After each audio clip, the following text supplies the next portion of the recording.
الحمد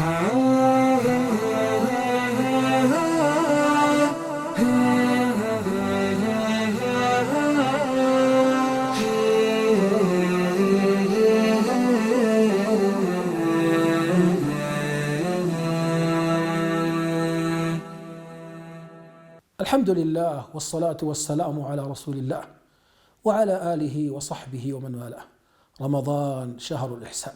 نعم، شهر الإحسان، هذا الركن العظيم، أن تعبد الله كأنك تراه، فإن لم تكن تراه فإنه يراك. فإن في رمضان يراقب العبد ربه ومولاه، لا أحد يطلع عليه، يستطيع أن يخلو في مكان لا يراه أحد فيشرب ويأكل، لكنه يراقب الله جل في علاه. إذا ما خلوت الدهر يوما بريبة فلا تقل خلوت ولكن قل علي رقيب، ولا تحسبن الله يغفل ساعة ولا أن ما تخفي عليه يغيب.